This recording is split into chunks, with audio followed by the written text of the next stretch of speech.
वैसा पानी अगर आपको बार बार मिलेगा तो ये आपके पूरे ऑर्गन्स को हेल्दी करेगा, हील करेगा, है ना। अब हमारा शरीर 3 प्रकार की चीजों से मिलकर बना है, कार्बन, हाइड्रोजन, ऑक्सीजन। तो कार्बन वो चीज है जो डे टू डे लाइफ में आप खाते हैं, जो भी चीज कढ़ाई पर गई, तवे पर गई, उसमें कार्बन आ ही जाता है। तली हुई चीज आपकी कार्बन लिए हुए होती है ना। सीखी हुई चीज जो होती है वो कार्बन लिए होती है। तो हाइड्रोजन और ऑक्सीजन, ये 2 घटक अगर इनका असंतुलन हो गया, है ना, तो क्या होगा कि बॉडी में भयंकर रोग आएंगे। और वो आप कितना भी चाहो कि मैं रिवर्स कर लूं, जब तक कार्बन का परसेंटेज कम नहीं होगा, हाइड्रोजन का परसेंटेज बढ़ेगा नहीं, रोग जो है वो रिवर्स नहीं होने वाले हैं। सो हाइड्रोजन और ऑक्सीजन का परसेंटेज बढ़ेगा कैसे? तो ये ब्रह्मांड का यूनिवर्सल नियम है कि जब भी सूर्योदय होता है या सूरज आने वाला होता है तो उसके पहले ब्रह्मांड में प्रचुर मात्रा में ऑक्सीजन आती है, हवा चलती है ना, जिसको पीरियड ऑफ ट्रांजिशन कहते हैं। 3:30 बजे के आसपास आज भी सबसे पहले जो सूर्योदय होता है वो जापान में होता है और करीब 3 सवा 3 बजे सूर्य वहां उगता है। और जब भारत में जो है सबसे पहला सूर्योदय, उसके बाद जापान के बाद भारत में होता है, अरुणाचल प्रदेश में, फिर यहीं से फिर सूरज आगे बढ़ता है, फिर पाकिस्तान की तरफ जाता है। ऐसे ऐसे जो होता है सूरज का उदय होता है। तो सबसे पहले पूरे वर्ल्ड में जापान में सूर्योदय होता है। तो जब भी सूरज आता है उसके पहले प्रचंड मात्रा में ऑक्सीजन लेते हुए आता है। ऑक्सीजन जब ब्रह्मांड में आएगी उसके बाद ही सूरज आएगा। मतलब ये एक सल्यूट है ऑक्सीजन का हाइड्रोजन को, कि वो ऑक्सीजन हाइड्रोजन की अगवानी करती है।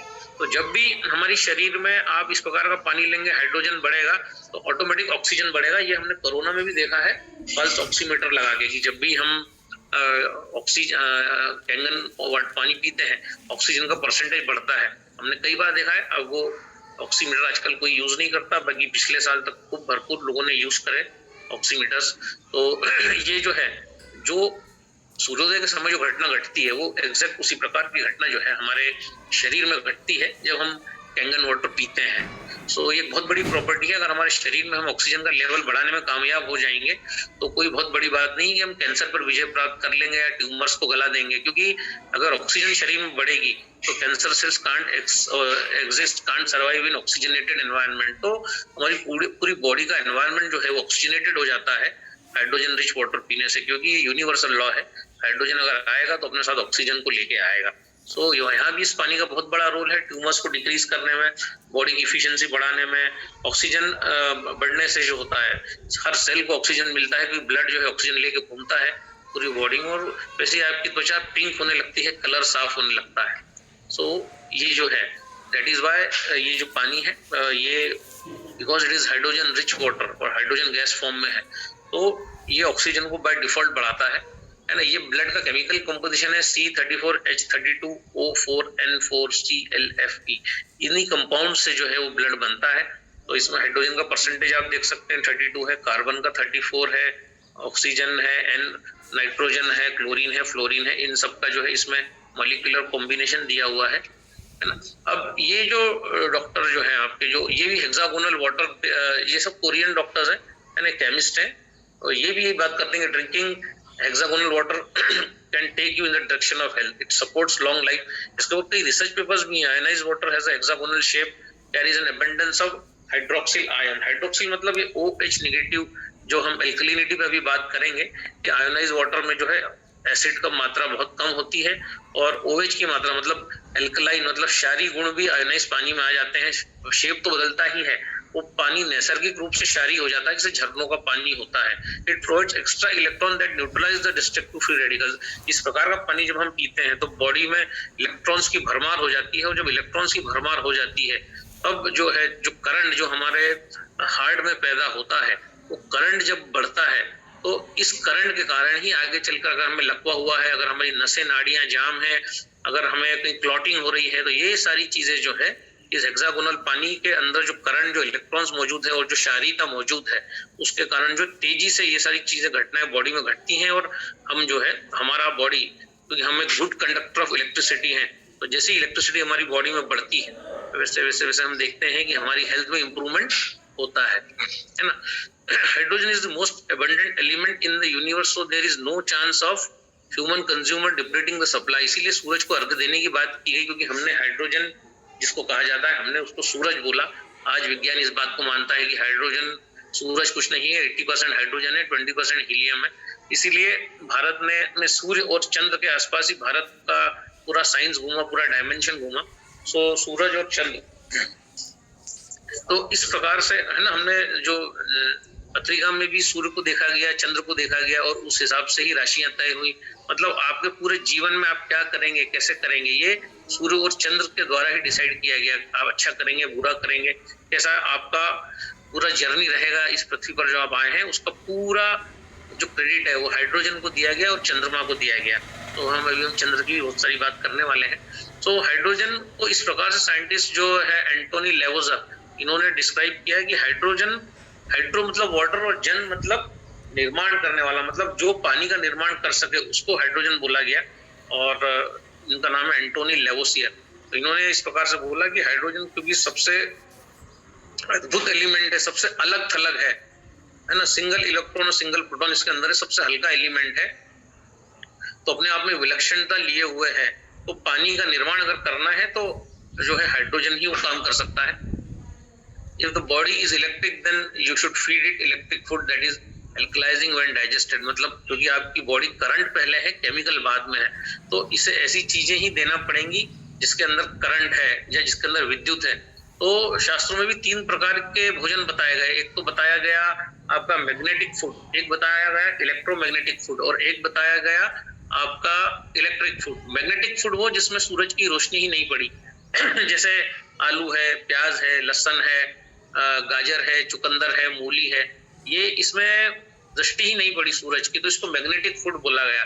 मैग्नेटिक फूड जो भी है पचने में भारी है क्योंकि बिना सूर्य की उपस्थिति के वो बना है। फिर वो फूड आया जो इलेक्ट्रोमैग्नेटिक, मतलब वो ऊपर तो आया धरती के, बाकी लुढ़क गया। कद्दू है, पत्ता गोभी है, गोभी है, जो जिनको हाइट नहीं मिली, तो ये जो फूड ये बाहर तो आया, बाकी ये जो है जमीन से चिपके रहेगा, तो इनको इलेक्ट्रोमैग्नेटिक फूड इनको बोला गया। तो इनको भी पचाने में जो है इंसान को शक्ति लगेगी। फिर एक फूड वो आया जो जमीन से ऊपर निकल गया, जैसे फॉर एग्जांपल मैंगो है, आपका आम है ना, उसी को आम, एप्पल है, आपका नारियल है, ये जो फ्रूट जो ऊपर निकल गए ना, इनको बोला गया आपका इलेक्ट्रिक फ्रूट्स है ना। जैसे नारियल को श्रीफल बोला गया, भगवान को चढ़ाया जाता है, बिकॉज जो खजूर है जो जितनी ऊपर निकल गया उसमें उतनी ज्यादा विद्युत पैदा हुई। तो इस प्रकार के फूड जब हमने खाए या हम खाते हैं, हमारे बॉडी में इलेक्ट्रिसिटी जो करंट है वो सुचारू रूप से उसका जो है वो निर्माण होता है।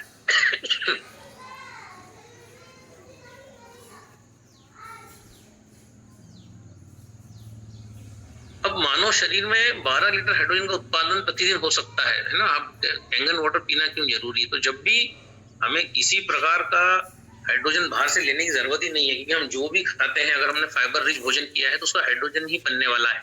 लेकिन हम फाइबर रिच भोजन करते नहीं है। हम जो है हर चीज को जब गर्म करते हैं उसके फाइबर नष्ट होते हैं। सब्जी तो बहुत ही कोमल होती है, तो हम जब सब्जी को गर्म करते हैं तो फाइबर अगर नष्ट हो जाएगा या फाइबर हम नहीं खा पाएंगे, अगर बहुत बारीक आटा लेंगे तो फाइबर हम निकाल देंगे, तो क्या होगा कि हमारे जो माइक्रो फैक्टर किताब है वो बोलती है कि वो शरीर में माइक्रोब्स का जो काम है हाइड्रोजन का निर्माण करना, वो हो ही नहीं पाएगा क्योंकि उनका भोजन ही फाइबर है। तो वो जो फाइबर खाएंगे तभी हाइड्रोजन प्रोड्यूस कर पाएंगे, पर हम उन माइक्रोब्स जो होते हैं, जो सूक्ष्म बैक्टीरिया, उसको डैमेज कर देते हैं। एंटीबायोटिक खा के हम गुड बैड बैक्टीरिया दोनों को नष्ट कर देते हैं। कैंसर थेरेपी में जो कीमो होती है उसमें हम जो है माइक्रोब्स को सबको नष्ट कर देते हैं, इसलिए आपके बाल उड़ जाते हैं, आपका कलर, स्किन काली हो जाती है, ये सब चीजें होती हैं। तो हाइड्रोजन गैस से भरपूर कैंगन पानी बैड कोलेस्ट्रॉल को भी कम करता है। अगर हमारे शरीर में बैड कोलेस्ट्रॉल मतलब जो है अच्छी चिकनाई और बुरी चिकनाई, जो बैड फैट है, वो अगर हमारे शरीर में बढ़ रहा है तो वो शरीर से निकलता नहीं है, वो हमारे शरीर की जरूरत नहीं है, पर वो शरीर में कचरे की तरह इकट्ठा हो रहा है। तो अगर हम कैंगन पानी पीते हैं, हम देखते हैं कि इस प्रकार का जो गंदा कोलेस्ट्रॉल है, बैड कोलेस्ट्रॉल, वो भी कम होता है, क्योंकि हमारा शरीर 55% हाइड्रोजन है। अब हाइड्रोजन के तो अनेक रोल है, पर ये सबसे इंपॉर्टेंट स्लाइड है, इस पे बहुत ध्यान दीजिएगा। हाइड्रोजन गैस जो कैंगन पानी में जो मौजूद है, हमारे शरीर में 2 प्रकार के फ्री रेडिकल होते हैं, एक शरीर के लिए अच्छे जो सेहत देते हैं और एक बुरे। तो जो बुरे फ्री रेडिकल्स पे ही हाइड्रोजन अटैक करता है और उनको पानी में कन्वर्ट करके निकालता है। ये काम और कोई भी नहीं कर सकता है, ये कैंगन ही कर सकता है। ये भी मैं बता चुका हूँ, हाइड्रोजन मतलब पानी और जन, हाइड्रो मतलब पानी, जन मतलब जो हाइड्रोजन का निर्माण कर सके। ठीक है, अब सूर्य जो है 80% हाइड्रोजन है, 20% हीलियम है। प्रकृति हम सूरज के और चंद्रमा के इर्द गिर्द घूम रहे हैं। सूर्य के कारण ही पेड़ पौधे जीव जंतु विकसित होते हैं। सूर्य के कारण ही पौधे जो है वो हमें ऑक्सीजन दे पाते हैं, कार्बन डाइऑक्साइड हम जो देते हैं वो ले पाते हैं। एक्सचेंज प्रोसेस होता है जिसके थ्रू जो है ये सारा पर्यावरण चलता है। मतलब पर्यावरण जो बाहर का है और अंदर आपके शरीर का जो पर्यावरण है, उन दोनों के लिए सूर्य इंपॉर्टेंट है। हाइड्रोजन तथा ऑक्सीजन का मूल स्वभाव गैस है, लेकिन दोनों मिलकर पानी का निर्माण करते हैं जो एक लिक्विड है। तो ये मजे की बात है कि दोनों ऑक्सीजन और हाइड्रोजन दोनों गैस फॉर्म में है।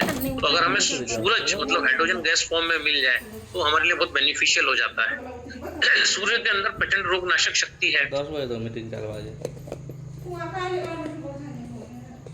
की शिकायतें सारी हो जाएंगी, है ना। आपको हर्निया हो सकता है, एसाइटिस हर्निया हो सकता है, भोजन हजम नहीं होगा, आपकी पेट की जो है इतना फूल जाएगा कि आपके डायफ्राम के अंदर वो घुस जाएगा, स्वेलिंग हो जाएगी मांसपेशियों में, कब्जियत हो जाएगी, जुकाम हो जाएगा, मोटापा हो जाएगा। पौष्टिक पदार्थ खाने के बाद भी आप बीमार रहेंगे, वो आपको फायदा नहीं करेंगे। नसों में कमजोरियां होंगी, मांसपेशियां शिथिल हो जाएंगी, कैंसर, भगंदर, नासूर, ट्यूबरक्लोसिस और हड्डियों में दर्द होना इत्यादि हो सकता है। अब पीएच स्केल को इस प्रकार से बताया गया, पोटेंशियल ऑफ हाइड्रोजन मतलब ग्रीन मतलब न्यूट्रल बताया गया, ग्रीन के पीछे सब एसिडिक बताया गया, जितना जितना कलर रेड की ओर गया, और एल्कलाइन बताया गया, नीला, पर्पल, काले तक जो गया ना। 14 जो है ये पीएच, जो काला ब्लैक वाटर जिसको कहा गया, आजकल ब्लैक वाटर पीने का बड़ा चलन चला है, उससे बेहतर पानी नहीं है, पर वो नेचर नहीं बनाता। वो ब्लैक कलर जो है वो तब आता है जब पानी को लेबोरेटरी में उसका संस्कार किया जाता है। तो ये पीएच स्केल जिसका मॉडर्न साइंस ने निर्माण किया कि 0 से 14 तक ये स्केल है, इसमें कुछ लिटमस सॉल्यूशंस बनाए गए, यूनिवर्सल इंडिकेटर्स, और हर पदार्थ में डाल के उनका कलर चेक किया गया। पर इतनी सी बात ठीक है, मतलब ये कि भाई लाल नीला हरा करके देख लो और उस हिसाब से। तो भारत ने इस पे कैसे बात करी, इंडिया ने पीएच पे कैसे बात करी? तो हमने तो जब इस पर रिसर्च किया तो हमारे तो होश ही उड़ गए कि भारत ने एल्कलिनिटी पे कैसे बात करी, है ना। तो हमारे शरीर में रोगों की पहचान रंगों से बताई गई। जो ऋषि मुनियों ने जो बात करी, उन्होंने भी कलर की बात करी, जैसे ग्रीन से लेके ब्लू तक बात हुई। तो जो है ये बात भारत में भी हुई।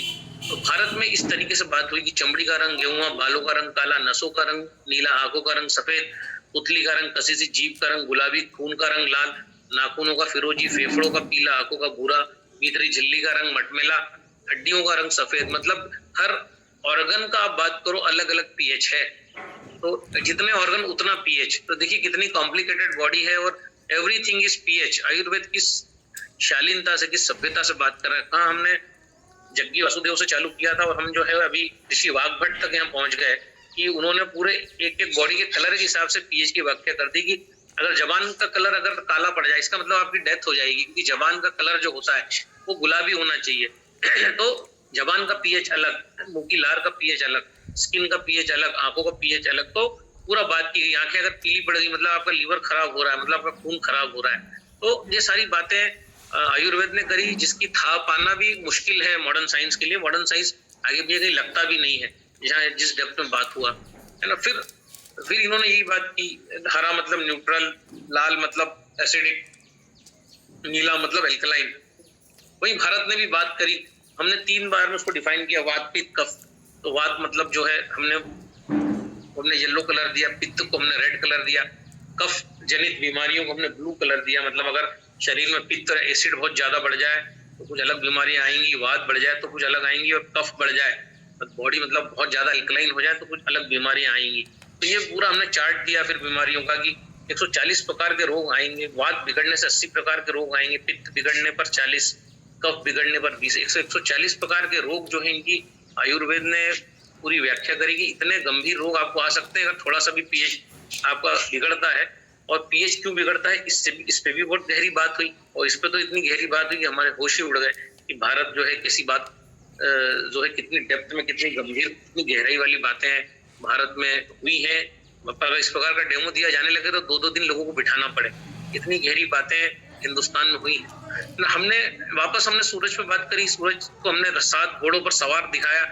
यही 7 कलर हमने इंद्रधनुष के रूप में दिखाया। उसमें भी हमने लाल से चालू होके जो है नीले तक गया, गहरा नीला पर्पल तक हमने इंद्रधनुष के फॉर्म में, ये तो नेचुरल इंद्रधनुष तो सब देखते हैं, ये जो पीएच चार्ट जो आप डाउनलोड करते हैं, ये बरसात के बाद जब सूरज आता है तो इस प्रकार का इंद्रधनुष नेचर खुद बनाता है, ठीक है।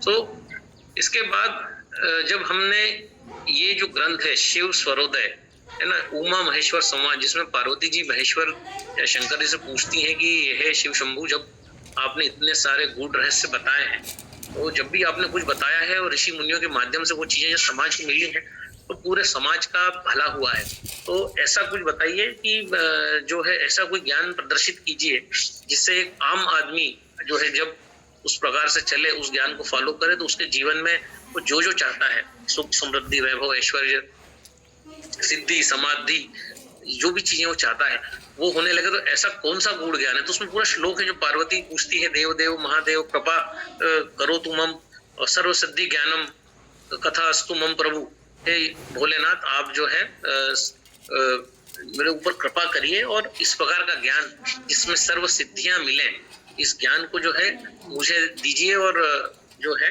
पूरे संसार को दीजिए। तो यहाँ जो है शिव शंकर जो है शिव जी बात करते हैं, पार्वती जी को एसिड और एल्कलिनिटी के बारे में ज्ञान देते हैं। मतलब देखिए हमने लाखों साल पहले बात करी कि what is acid what is alkaline, तो शरीर में केवल शिव बोले कि दो ही प्रकार की चीजों से शरीर चलता है पार्वती, ऊर्जा और प्राण, है ना। आज अगर मैं आपसे बात कर रहा हूँ, मेरे अंदर ऊर्जा है, मेरे अंदर प्राण है, तभी मैं आपसे बात कर पा रहा हूँ, बोल पा रहा हूँ, और आप में भी ऊर्जा है इसलिए आप मुझे रिसीव कर पा रहे हैं। सो प्राण है, 5 प्रकार के प्राण बताए गए हैं, प्राण में बहुत डेप्थ में बताया है शंकर जी ने। बाकी अभी क्योंकि वो हमारा टॉपिक नहीं है, हम थोड़ा सा भी डिविएट हुए तो 10, 12, 12:30, 11 यहीं बच जाएगी। सो केवल 2 प्रकार की चीजों से पार्वती जी ये संसार चलता है, शरीर चलता है, बॉडी चलती है, ऊर्जा और प्राण। यहाँ पर अभी जो है चक्रों की बात हुई, तो शिव आगे कहते हैं एसिड अल्कलाइन बैलेंस के बिगड़ने से क्या होता है, और एसिड अल्कलाइन बैलेंस अगर आपने मेंटेन कर लिया तो आप जो भी इस संसार में नाम शौहरत ख्याति वैभव मान सम्मान स्वास्थ्य सुख समृद्धि आध्यात्मिक उन्नति कीर्ति और जो है लोकप्रियता, जो भी आप चाहते हैं ये सारा आपको मिल सकता है पार्वती, अगर हम एसिड और अल्कलाइन चीजों का बैलेंस करना सीख जाएं। देखो कितनी बड़ी बात है, हम तो यहाँ बीमारी पे बात कर रहे थे, उन्होंने तो पूरी लाइफ का ही पूरा केमिस्ट्री बता दी कि हमारे जीवन में सारे फसादों की जड़ ही एसिडिटी और एल्कलिनिटी है।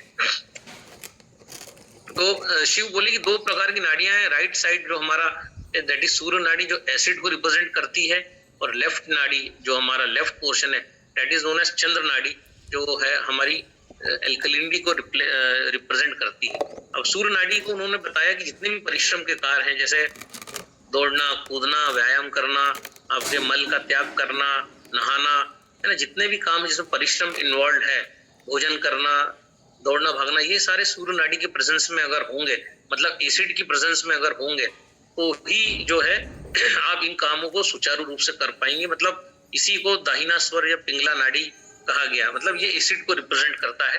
वहीं कहा गया कि आपका औषधि लेना, पानी पीना, आपका मेडिटेशन, रिलैक्सेशन, रिजुवनेशन, हीलिंग, है ना, या किसी भी शुभ कार्य के लिए बाहर निकलना, व्यापार व्यवसाय अगर हम किसी करने जा रहे हैं, कुछ सौदा करने जा रहे हैं किसी अजनबी से, तो आपका लेफ्ट साइड मतलब वो एल्कलिनिटी को रिप्रेजेंट करता है। अगर उस समय आपका स्टेटस एल्कलाइन है तो आप इन सारे कामों को कर पाएंगे, रिलैक्स हो पाएंगे, रिजुवनेट कर पाएंगे, हीलिंग होगा, आपके सेल्स जो है वो हेल्दी हो पाएंगे। आपको जल पीना है, औषधि लेना है, तो बॉडी एल्कलाइन स्टेट में अगर होगी तो जो है आप ये सारे कामों को कर पाएंगे, है ना। देखिए और हम डेप्थ में जाते जा रहे हैं। अब एसिड के बढ़ जाने से क्या होगा, गर्मी अगर बढ़ जाएगी बॉडी में तो बेचैनी होगी, प्यास बार बार लगेगी, घबराहट होगी, इचिंग होगी, खुश्की होगी, और जो भी पीड़ित संस्थान है जहाँ एसिड बढ़ेगा वो गर्म हो जाएगा, मतलब अगर वो जरूरत से ज्यादा गर्म हो गया तो वो डैमेज हो जाएगा। इसलिए कई बार हमारी बॉडी में कुछ परमानेंट डैमेज भी हो जाते हैं जो ठीक नहीं होते फिर। और एसिड बढ़ने से क्या होगा, आंखों में जलन होगी, नाखूनों का टेढ़ा मेढ़ा होना, पेशाब में पीलापन, दस्त होना, पतले होना, ढीले होना, शरीर में उष्णता का बढ़ जाना, चंचलता का बढ़ जाना, अति गुस्सा आना, और अतिसार दस्त होना, पांडु रोग इत्यादि प्रकार के रोग एसिड के बढ़ने से बॉडी में आने वाले हैं। तो एसिड कितना डेंजरस है इसके बारे में शिव स्वरोदय में बताया गया है।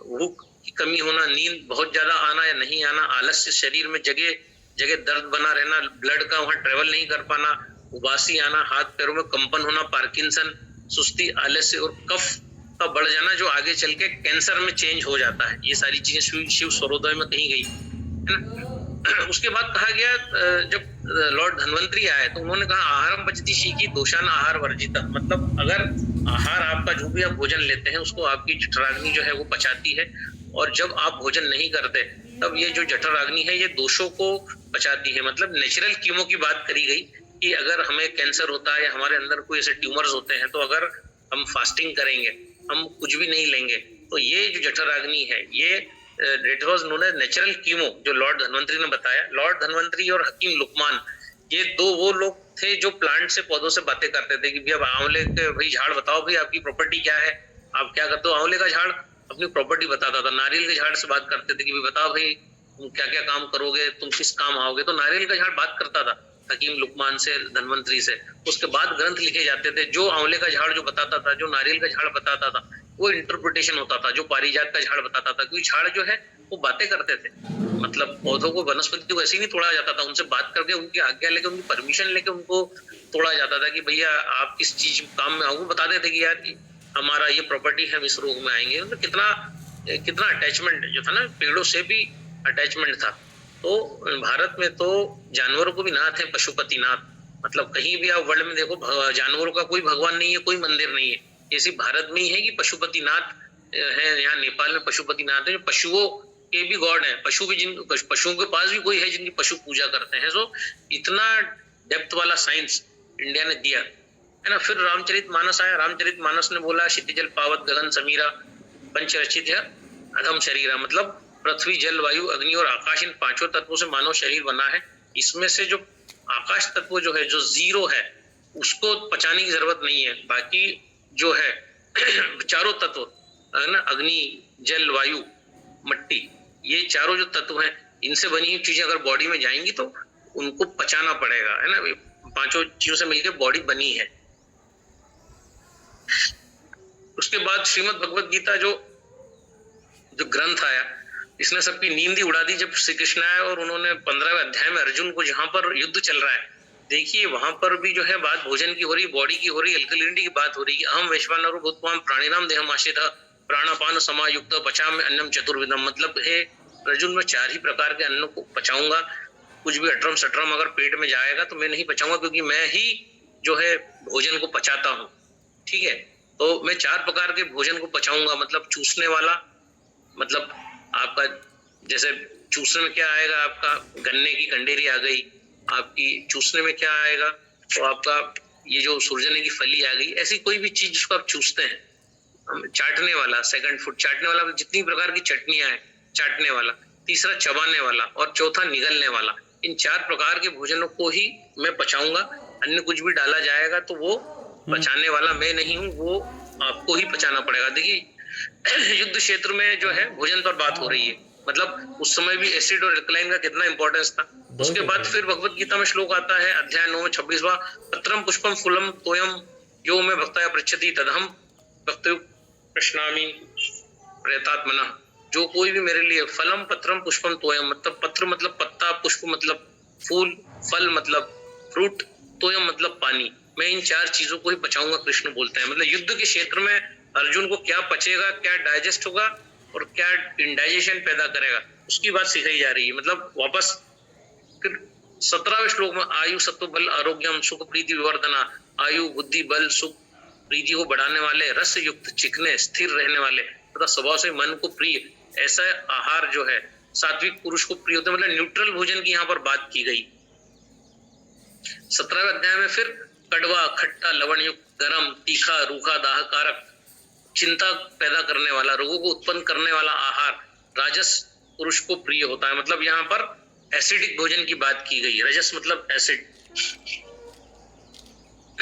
उसके बाद जो है फिर 17वें अध्याय में 10वें श्लोक में, जो भोजन अथपका, रसरहित, दुर्गंध युक्त, बासी, उच्चिष्टता, जो अपवित्र है, ऐसा भोजन तामस व्यक्ति को प्रिय होता है ना। यहाँ पर एल्कलाइनिटी को डिफाइन किया गया, और जो अथपका, रसरहित, दुर्गंध युक्त, बासी, उच्चिष्ट है, तो अब हम एल्कलिनिटी को इसके बाद समझेंगे। वह भोजन जो है वो तामसी, मतलब इस प्रकार का भोजन किया जाएगा तो आलस से आ जाएगा।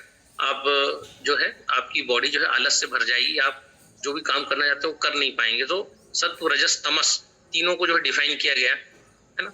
इसके बाद जो है फिर कृष्ण बोले, देखिए कितनी बातें हो रही युद्ध क्षेत्र में जो है, उन्होंने बोला कि मैं ही पृथ्वी में प्रवेश करके, मतलब मैं ही गर्भ में प्रवेश करके, माताओं जो भी प्रेगनेंसी होती है, जो भी कंसीव होता है, तो कृष्ण बोले कि मैं ही उस गर्भ को धारण करता हूँ चंद्रमा होकर, मतलब चंद्रमा मीन्स एल्कलिनिटी, संपूर्ण होकर औषधियों को अर्थात वनस्पतियों को पुष्ट करता हूँ, मतलब मैं एल्कलाइन होकर सारी वनस्पतियों को, सारी पत्तियों को पुष्ट करता हूँ। सो यहाँ पर एल्कलिनिटी की बात वापस की है कि मैं ही गर्भ धारण करता हूँ, मैं ही चंद्रमा बन के सारी वनस्पतियों को पुष्ट करता हूँ। तो उसके बाद ये सारे फंडामेंटल्स आए कि सब्जियों में क्या है, तो सब्जियों में जल तत्व है की प्रधानता है, अग्नि तत्व की प्रधानता फलों में है, वायु तत्व पत्तियों में है, पृथ्वी तत्व अनाजों में है, और आकाश तत्व मतलब स्पेस, मतलब कुछ भी नहीं, मतलब फास्टिंग मतलब उपवास, इस चीज पे बात की गई। सो ये सारी बातें करने के बाद जब हम वापस से शिव स्वरूदय पे आते हैं तो बताया गया है कि स्टमक जो है वो एसिडिक और चमड़ी एसिडिक है। महिलाओं में एक और जो है उनका जो आपका जो वेजाइना है वो एसिडिक है। स्त्रियों में 3 चीजें एसिडिक है, पुरुषों में सिर्फ पेट, स्टमक और आपका स्किन, 2 चीजें एसिडिक है। महिलाओं में 3 चीज एसिडिक है, उसके अलावा पुरुष हो महिला हो सभी चीजें एल्कलाइन है। तो जो है एक स्किन एसिडिक है, आपका पेट एसिडिक है, और आपका जो योनि जो है वो एसिडिक है। बाकी सारी चीज एल्कलाइन है, और जो जेंट्स जो है इसमें सिर्फ स्किन और स्टमक 2 चीजें एसिडिक है। लिवर, ब्रेन, हार्ट, आंख, किडनी, हड्डियां सभी चीजें एल्कलाइन है। वापस एसिडिटी की बात है, अब हम मार्कंडेय ऋषि तक आ चुके हैं। एसिडिटी दाहिनी और सूर्य नाड़ी, मतलब राइट पोर्शन जो है वो एसिड को रिप्रेजेंट करता है, बाई पोर्शन जो चंद्र नाड़ी, ईड़ा नाड़ी जो है वो एल्कलिनिटी को रिप्रेजेंट करती। सो सूर्य मतलब चंचलता, एक्शन, रजस, चंद्र मतलब रिलैक्सेशन, शीतलता, विश्राम, तमस, शांति। ये दोनों चीजें अलग अलग चीजों को रिप्रेजेंट करती है। यहाँ भी रेड और ब्लू आप देख रहे हैं। तो भागदौड़ है, पैसा कमाने की छटपटाहट है, गला काट प्रतियोगिता है, प्रतिस्पर्धा है, या हम ऐसा कोई भी फूड नहीं ले रहे हैं जिससे जो है सूर्य हमारा कम हो, सप्रेस हो, तो हम देखेंगे कि एसिड के बढ़ने से सूर्य बढ़ेगा। और अगर सूर्य अगर बढ़ता गया तो अनेक प्रकार के रोगों को जन्म देगा। जिस प्रकार के फास्ट फूड या फोटो में दिखाए गए हैं, ये सारे चीजें एसिड को बढ़ाते हैं। तो ऐसा फूड अगर बॉडी में रहा और तो वो सूर्य नाड़ी हमारी जो चालू हो जाएगी वो बंद ही नहीं होगी, फिर नींद नहीं आएगी। अगर इस प्रकार की नाड़ी कंटिन्यूसली 72 घंटे चलती रही तो शिव कहते हैं कि इंसान विक्षिप्त हो जाएगा। अगर किसी महिला में 72 घंटे कंटिन्यूस सूर्य नाड़ी चलती रही, मतलब राइट नाड़ी से सांस आना, राइट से जाना, लेफ्ट से कुछ भी ना होना, न सांस आ रही है न जा रही है, 72 घंटे अगर चलती रही किसी प्रेग्नेंट महिला की ये नाड़ी, तो बच्चा अंदर ही मर जाएगा, मिसकैरेज हो जाएगा। मिसकैरेज अगर होता है किसी भी महिला को, मतलब प्रेग्नेंट हो रही है पर डिलीवरी नहीं हो रही है, तो उसका मेन कारण है कि वो जो भोजन कर रही है उससे उसकी सूर्य नाड़ी इतनी ज्यादा एक्टिवेटेड है कि वो जो है चंद्र नाड़ी चली नहीं रही है। क्योंकि हम ऐसा कुछ भी नहीं कर रहे हैं जिससे हमारी चंद्र नाड़ी चले। तो या तो जेंट्स होगा अगर 72 घंटे चली तो पागल हो जाएगा, महिला अगर है और प्रेग्नेंट है तो मिसकैरेज हो जाएगा, गर्भ जो है वो गिर जाएगा उसका। यहाँ तक कहा गया कि जब भी कोई महिला स्त्री फेरे लेती है, कोई भी कन्या, तो चंद्र नाड़ी चलना चाहिए, मतलब उसका जो है एल्कलाइन स्वर चलना चाहिए, उसकी बॉडी एल्कलाइन होना चाहिए फेरे लेते वक्त। ऐसा नहीं होता है तो शंकर जी कहते हैं कि अगर दोनों नाड़ियां चल रही है, मतलब अगर उसकी बॉडी न्यूट्रल है, मतलब अगर सुषुम्ना नाड़ी चल रही है और ऐसे में अगर कोई कन्या फेरे लेती है तो उसका जो है तलाक निश्चित है। देखिए कहाँ तक एल्कलिनिटी और एसिडिटी की बात हो रही है कि अगर इस स्वर में एसिड में क्या काम करना है, एल्कलाइन में क्या काम करना है। बॉडी अगर एसिडिक है, बॉडी अगर एल्कलाइन है तो कैसा आपका जो है नुकसान हो सकता है। गलत नाड़ी में अगर आपने गलत कार्य कर लिया तो कितना आपका स्ट्रेस बढ़ सकता है, इस पर बात की गई है ना। फिर शांडिल्य उपनिषद में कहा गया सुषुम्नायाम सर्वभागे ईड़ा तिष्ठति, है ना। मतलब सुषुम्ना के जो लेफ्ट साइड है वो ईड़ा नाड़ी है, दक्षिण भागे पिंगला, मतलब राइट साइड जो है वो पिंगला नाड़ी है ना। जो ईड़ा नाड़ी है वो चंद्र को रिप्रेजेंट करती है, पिंगलायाम रवि, मतलब पिंगला नाड़ी राइट साइड मतलब सूर्य को रिप्रेजेंट करती है। रजो रूपो रवि, तमो रूपो चंद्र, विश्व भागो रवि, है ना। देखिए क्या कहा गया, विश्व भागो रवि, मतलब एसिड के बढ़ने से बॉडी में विष का निर्माण होगा। अमृत भागश्च चंद्रमा, मतलब अगर एल्कलिनिटी बॉडी में है तो जो है अगर चंद्रमा सही है तो या एल्कलाइन बॉडी है वो चंद्र नाड़ी चलेगी और शरीर में अमृत का निर्माण होगा। सूर्य का बढ़ना अर्थात विष की वृद्धि होना, चंद्रमा का बढ़ना अर्थात अमृत की वृद्धि होना, है ना। एसिड और अल्कलाइन पे कितनी बात की गई, मतलब अगर एसिड बॉडी बहुत ज्यादा बढ़ गया तो बॉडी में टॉक्सिन बढ़ जाएंगे, अगर बॉडी को अल्कलाइन नहीं किया गया मतलब अमृत की वृद्धि न की गई। ऐसे अल्कलिनिटी को अमृत कहा गया बेसिकली, जिसको आप अमृत समझते थे तो हमें तब पता पड़ा कि बॉडी अगर अल्कलाइन रहेगी तो आप अमृत की ओर जा रहे हैं अगर आप चंद्र को बढ़ा रहे हैं, है ना। चंद्रमा अल्कलिनिटी का प्रतीक है, इसलिए शिव की जटाओं में भी आप देखें चंद्रमा है और ऊपर जो है गंगा जी को धारण किया, मतलब जल को धारण किया हुआ है शिव जी ने। लेकिन अब अल्कलिनिटी बढ़ेगी कैसे, तो शंख के बजाने से अल्कलिनिटी बॉडी में बढ़ती है, चंद्रमा बढ़ता है। कैंगन वाटर पीने से जो है अल्कलिनिटी बढ़ती है, चंद्रमा बढ़ता है ना। तो या तो फिर आप शंख रखें, बजाएं शंख को, है ना। तो ओंकार का जाप करने से जो है अल्कलिनिटी बढ़ती है। तो अब ये चंद्र नाड़ी के लिए शंख बजाना या ओंकार का जाप करना, तो भाई ये हिंदू तो कर लेगा, तो फिर बाकी जो दूसरे जो धर्म है, जो हिंदू धर्म को नहीं मानते, वो क्या करेंगे। तो क्या उनकी बॉडी की हमेशा एसिडिटी रहेगी क्या, तो नहीं, ऐसा नहीं। अगली स्लाइड में वो भी क्लियर किया गया है कि चंद्र बढ़ेगा कैसे, इसके ओंकार के पीछे की कीमिया क्या है, या आपके जो शंख के पीछे की कीमिया क्या है। तो ये बताया गया है कि चंद्र को यदि बढ़ाना है तो सांसों को धीरे धीरे छोड़ना पड़ेगा, मतलब जितनी, जिसको नाड़ी शोधन प्राणायाम बोला गया, इसका किसी धर्म से कोई लेना देना नहीं। तो पतंजलि ने जिसको इन्वेंट किया नाड़ी शोधन, मतलब 72,000 नाड़ियों का शोधन, मतलब सांस लें, उसको अंदर रोकें और उसको जितनी देर लिया है उससे डबल देर से उसको छोड़ें। तो नाड़ी शोधन प्राणायाम, इसको बोला गया कि सांसों को जितनी धीरे धीरे छोड़ा जाएगा उतनी आपकी बॉडी में अल्कलिनिटी बढ़ेगी। मतलब 1:4:2, मतलब अगर 10 काउंटिंग करते हुए हमने सांस ली है तो 40 काउंटिंग तक हम उसको फिर अंदर ही रखेंगे और 20 काउंटिंग करके उसको छोड़ेंगे। इस प्रकार से नाड़ी शोधन प्राणायाम का एक राउंड, एक सर्कल प्रारंभ होगा, तभी जाके चंद्र बढ़ेगा, अल्कलिनिटी बढ़ेगी। अब उसी को आपके मॉडर्न साइंस ने, एलोपैथी ने सिंपैथेटिक और पैरासिम्पैथेटिक नर्वस सिस्टम बोला। इसको हम अभी नहीं समझेंगे क्योंकि ये बड़ा लंबा है। योग आया, योग ने बोला जितने भी फॉरवर्ड बेंडिंग आसन है, आगे की ओर झुकने वाले आसन अगर आप करते हैं तो आपकी अल्कलिनिटी बढ़ती है, जिसको हमने सूर्य नमस्कार को हमने देखा, जो इजाद किया गया है ना, जो परंपरा से आया। जब भी आप आगे झुकेंगे तो अल्कलिनिटी बढ़ेगी, जब भी आप योग में पीछे झुकेंगे, ऐसे कोई भी आसन करेंगे जो पीछे की ओर झुकने वाले हैं, तो आपका जो है सूर्य बढ़ेगा, अर्थात एसिड बढ़ेगा आपकी बॉडी में। तो चंद्रमा को अमृत का क्षेत्र बताया गया तथा सूर्य को विष का जो है प्रभाव बताया गया। तो सूर्य जितना ज्यादा आपकी बॉडी में, अगर आप ऐसी कुछ चीजें डालते हैं, फास्ट फूड डालते हैं, एसिडिक चीजें डालते हैं, तो सूर्य ज्यादा, विष ज्यादा, टॉक्सिन बढ़ेंगे। अगर आप एल्कलाइन चीजें डालते हैं, हम कैंगन वाटर अगर पीते हैं, हम पत्तियां खाते हैं, हम ज्वार खाते हैं, तो जो है शरीर में चंद्र बढ़ेगा, अमृत बढ़ेगा, जिससे प्रॉस्पेरिटी बढ़ेगी। सो ये जो है, ये प्रेजेंटेशन है जो खत्म हो चुका है, और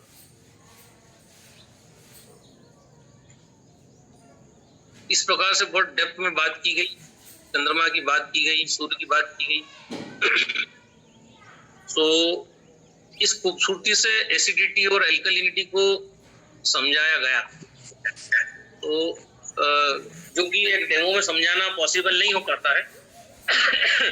तो एल्कलिनिटी के महत्व को जो है भारत ने किस तरह से, भारतीय दर्शन ने किस तरीके से समझाया, और भी गहरा समझाया है, पर जो है ये सेशन बहुत लंबा हो जाएगा। तो हमने जो है उसको जितना जरूरी था उतना हमने प्रेजेंटेशन, अभी हम भी इस बड़ा रिसर्च कर रहे हैं, तो हमने इस चीज को समझा और हमने आपको ये प्रेजेंटेशन बताया कि कितनी डेप्थ में एक डेमो हो सकता है, कितनी डेप्थ में लोगों से बात हो सकती है, और कितनी डेप्थ में जो है कितनी जल्दी से क्लोजिंग की जा सकती है, और जो है किस तरीके से जो है इस काम को, जो इतना बड़ा प्रोजेक्ट हमको मिला है कैंगन वाटर, जिससे बॉडी को एल्कलाइन करना, हमारे चंद्र को बढ़ाना, हमारे बॉडी के विष को, टॉक्सिन को खत्म करना कितना आसान है।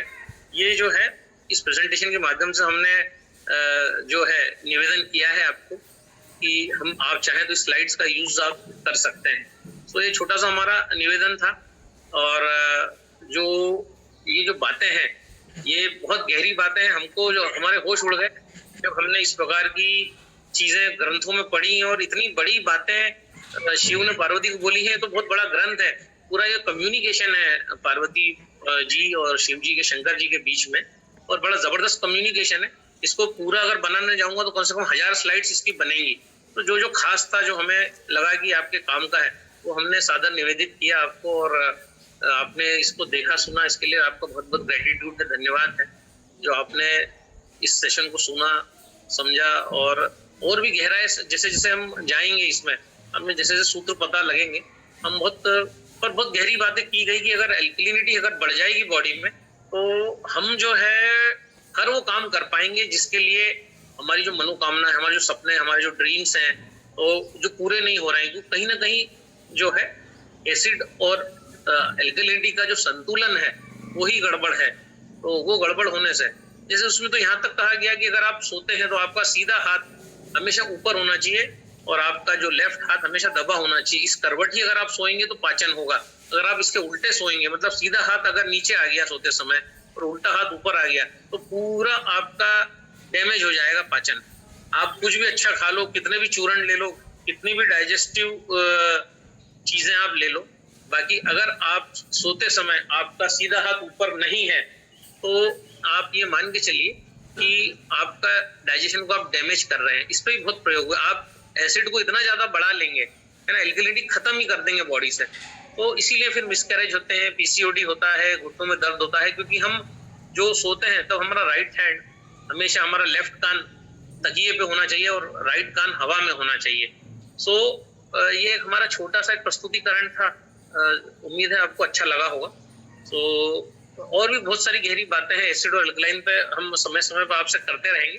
पर अब यहाँ पर कैंगन की बहुत उपयोगिता आ जाती है कि हमें एक ऐसा पानी मिल रहा है जो बटन दबाते से ही हम जो है हमारी बॉडी को एल्कलाइन कर सकते हैं। तो एक बहुत बड़ा टूल हमारे पास है कि एक साधारण से पानी को, 5 pH के पानी को 9.5 pH का पानी बनाया जा सकता है। उसमें से कार्बन डाइऑक्साइड निकाली जा सकती है, उसमें से जो है एसिड को निकाल सकते हैं, क्योंकि एसिड तो हम खा ही रहे, ले ही रहे, दिन भर एसिड ही तो पेट में जा रहा है, और इसीलिए तो सारा नुकसान हो रहा है। सारी टारगेट्स जो है हमारे वो पूरे नहीं हो रहे हैं। हम उलझ रहे हैं लोगों से, क्योंकि सूर्य नाड़ी हमारी इतनी पावरफुल है कि हम उलझ रहे हैं, हमें यही ध्यान नहीं हम कौन सी नाड़ी चल रही है। तो ये देखने का भी सिंपल प्रोसीजर है। जब हम जोर से नाक छींकते हैं इस टाइप से, तो हमें पता पड़ता है सांस कहाँ से आ रही है।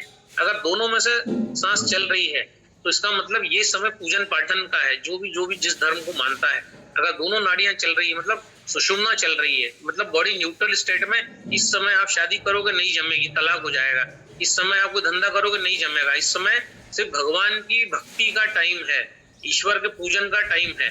अगर आपकी दोनों नाड़ियां चल रही हैं तो आप कुछ नहीं कर सकते, न काम धंधा, न डेमो, न क्लोजिंग, न फॉलो अप, कुछ नहीं। जो भी करो उसके लिए चंद्र नाड़ी का चलना जरूरी। तो चंद्र नाड़ी हम चलाना पड़ेगी। अगर नहीं चल रही है तो जब भी हम राइट वाली हमारी नासिका को बंद करेंगे, नासापुट को, तो हमारी चंद्र नाड़ी चलने लगेगी। और जब चंद्र नाड़ी चलेगी तो आप सौदा कर सकते हैं, डेमो दे सकते हैं, क्लोजिंग कर सकते हैं, फॉलोअप पे बात कर सकते हैं, किसी प्रकार का विवाद है तो उसको शांत कर सकते हैं। तो इस नाड़ी को चलाना है ना। जब भी किसी कन्या की शादी हो रही है तो वो चेक करेगी उसकी कौन सी नाड़ी चल रही है। उसकी चंद्र नाड़ी चलना बहुत जरूरी है। इस नाड़ी को बंद किया जाए, चंद्र चलाई जाए। घुटनों में दर्द हो रहा है, रक्त के कोई विकार है, सिकल सेल एनीमिया है, तो चंद्र नाड़ी पे ध्यान दिया जाए। ज्यादा से ज्यादा चंद्र नाड़ी चले, या चंद्र भेदन प्राणायाम, जो एल्कलिनिटी को बढ़ाया जाए। थैलेसीमिया है, ब्लॉकेज हो रहे हैं, तो जो भी अवरोध है वो चंद्र नाड़ी आपकी जितनी ज्यादा चले उतना जो है आप बीमारियों पे कंट्रोल पा सकते हो, छू मंतर कर सकते हो बीमारियों को। इतना दम है एल्कलिनिटी में, उस लेवल का जो बात हुआ है। सो अब यहाँ पे बहुत सारे लोगों के हैंड रेज हैं, तो आपसे इनको अनम्यूट करता हूँ। तो जो है SNR लिखा है, आप सबको अनम्यूट करें।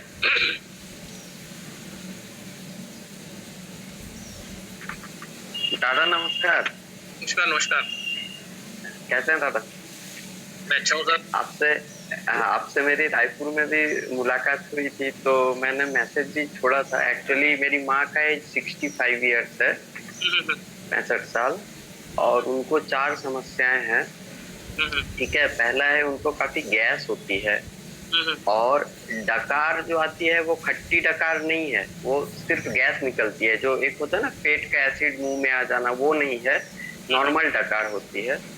और सर में भी काफी दर्द होता है और वॉमिटिंग टेंडेंसी होती है, वॉमिट होती नहीं, टेंडेंसी। तो मूलतः उनका 4 जो चीजें हैं, एक है गैस बनना, गैस के वजह से ही शायद वो खट्टी डकार नहीं, नॉर्मल डकार आती है, गैस निकलती है मुंह से और पीछे से भी, मतलब पात के हिसाब से भी निकलती है। और तीसरी जो मैंने कहा कि वॉमिटिंग टेंडेंसी, और चौथा इन सब होने की वजह से सर में दर्द होता है। तो मैं इसका कुछ आपसे उपाय जानना चाहता हूँ। और सबसे पहले तो आपने इतना अच्छा सारी चीज बताई, तो मैंने सारा चीज नोट डाउन कर लिया हूँ। इसका पहले भी बहुत कुछ किया था, इसके लिए धन्यवाद। और माँ के लिए कुछ उपाय बताइए ना सर। देखिए, अब उपाय तो इसमें हजारों टाइप के हैं, बाकी सबसे बेसिक उपाय मैं आपको बता देता हूँ। सबसे पहले तो उनको अगर डकारें आ रही हैं या नीचे से गैस, तो एक 2 दिन के बच्चे को भी पास होती है, तो गैस तो वायु है, वो तो निकलेगी। बाकी हाँ, अगर वॉमिटिंग जैसा लग रहा है या हो रहा है, अगर वॉमिटिंग मतलब इसका मतलब ही जो है सूर्य नाड़ी बढ़ी हुई है, एसिड बढ़ा हुआ है, तो एसिड का शमन हम कैसे करेंगे? सिंपल प्रयोग है, दूध के प्रोडक्ट्स जो है सुबह न लें। दूध सुबह लेने की वस्तु नहीं है, दूध जो है सूर्यास्त के बाद लेने की वस्तु है। तो पहली बात तो दूध लेना ही नहीं चाहिए, पर अगर आप दूध लेते हैं तो सूर्यास्त के बाद लेना है। और सुबह का जो समय है, जैसा मैंने बताया, 8 घंटे खाना, 8 घंटे पचाना और 8 घंटे निकालना। तो सुबह का समय जो होता है वो निकालने का समय होता है। शिव उसके देवता है, संहार के देवता है, तो वो एलिमिनेशन का समय है। तो उस समय कुछ भी नहीं लिया जाना चाहिए। पर एक सिंपल प्रयोग आप कर सकते हैं, 9, साढ़े 9, 10 बजे के आसपास आप धनिया पत्ते का पानी ले लें, बैंगन पानी 9:30 में 100 ग्राम धनिया भिगो के रख दें।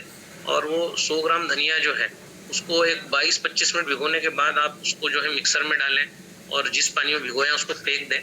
और उस पानी का उसका जूस बनाएं फिर, और उसको छानने की भी जरूरत नहीं है, उसमें नमक, नींबू, मसाला कुछ भी डालने की जरूरत नहीं है, उसको आप पी जाइए। तो इस प्रकार का ये धनिया का जो पानी अगर आप पीते हैं तो आप देखेंगे कि आपका जितने भी प्रकार के आपके एसिड्स हैं, जो जैसे यूरिक एसिड है, यूरिक एसिड भी एक प्रकार का एंटीऑक्सीडेंट है, पर अगर शरीर में वो ज्यादा बढ़ गया तो क्या करेगा?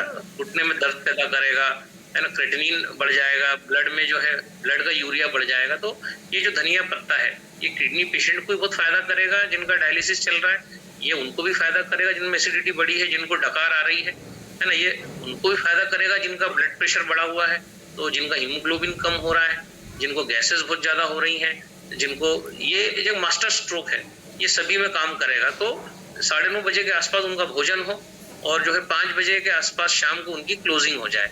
तो ऐसा नहीं है कि आप 9 बजे से लेकर रात को 10 बजे तक खा रहे हैं, मुंह उल्टा कर रहे हैं। तो अगर इस प्रकार की टेंडेंसी है तो फिर कोई भी उपाय काम नहीं करेगा।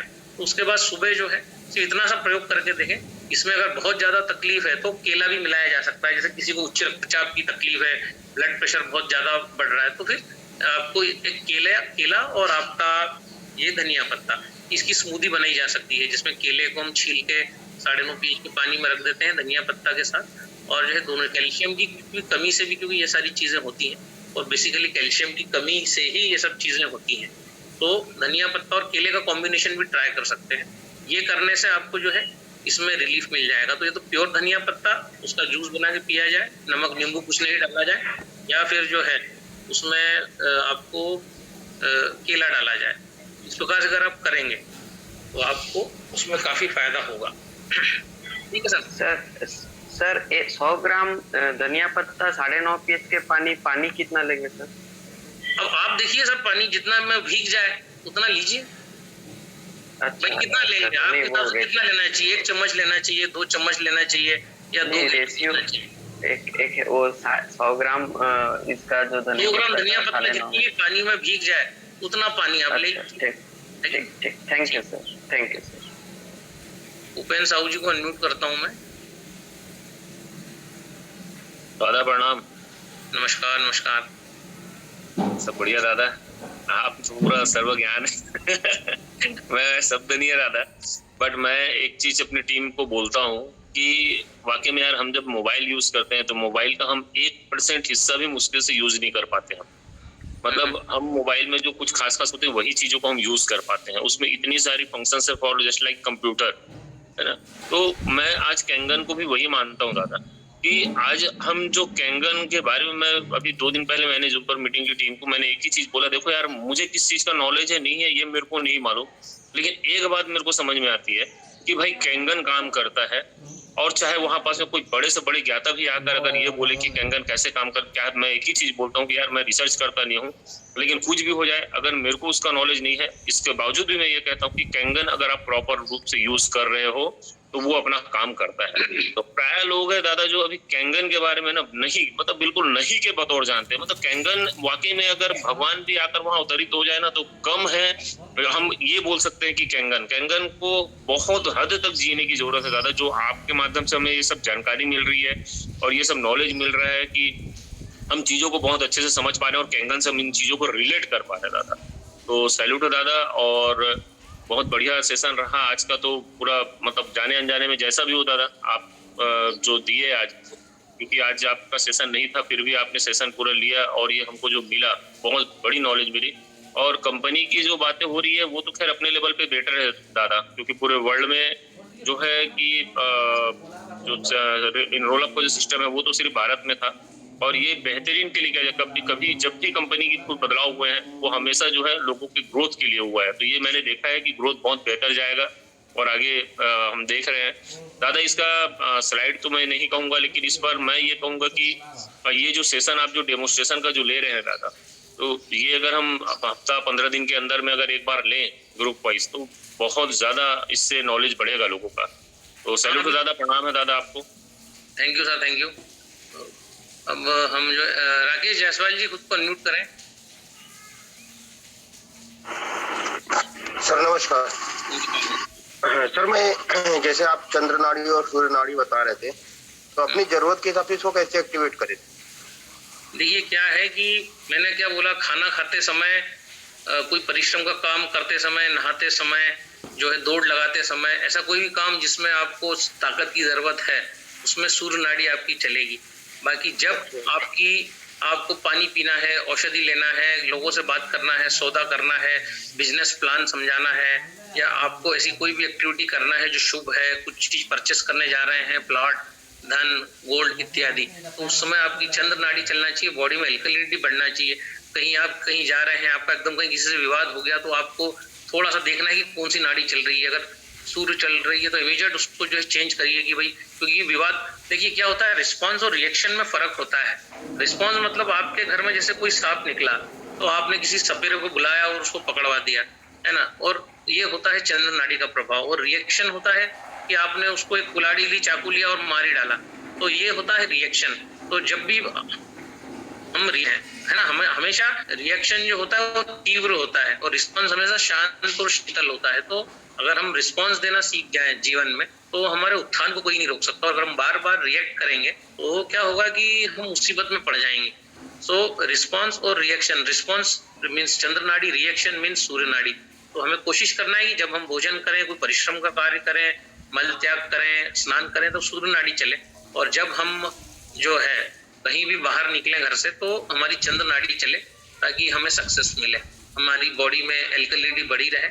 और इसके लिए जरूरी है कि हम कैंगन पानी पी के घर से निकलें, ताकि हमारा जो चंद्र बैलेंस हो, चंद्र उठे, और जो है हमारे सारे काम जो हमने सोचे हैं, वो हमारे जो भी ड्रीम्स हैं वो पूरे हो।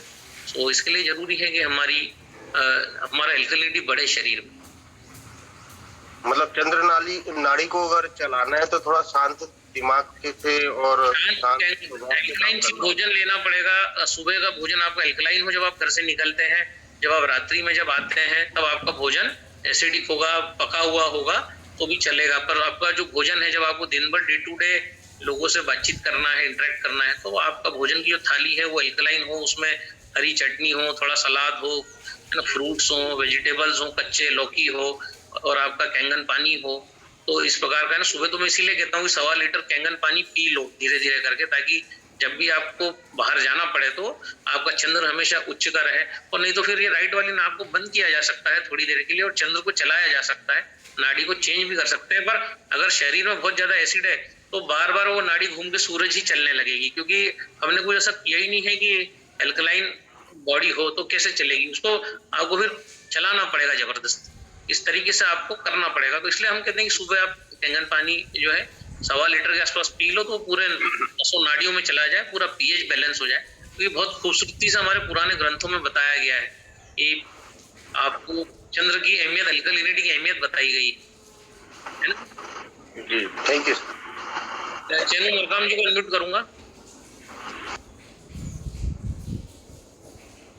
दादा प्रणाम। प्रणाम चैनू जी। दादा एक सवाल था। वो लगभग 70 साल के बुजुर्ग हैं, उनके पैरों में बहुत ज्यादा जलन रहती थी, तो वो नॉर्मल पानी में अपने तलवों को ऐसे जो है डुबो के रखते थे। जब हमने इसको देखा तो 11.5 pH के पानी से डिप करने की सलाह दिया। एक आध सप्ताह से वो यूज कर रहे हैं, लेकिन उनको कुछ बेनिफिट नहीं मिल रहा था। तो उसके लिए कुछ बताइएगा। उसके लिए फिर हमको उनको बनाना और आपका धनिया, इन दोनों को जैसे मैंने पहले भी बताया, इसको मिक्स करके कैंगन पानी में रख के उसको फिर बाद में 20 मिनट बाद निकाल के उसका जूस बना के प्रॉपर उनको देना पड़ेगा 9, साढ़े 9, 10 बजे के आसपास। उससे उनको वो जो हॉट फ्लैशेस जो हो रहे हैं वो ठीक हो जाएंगे।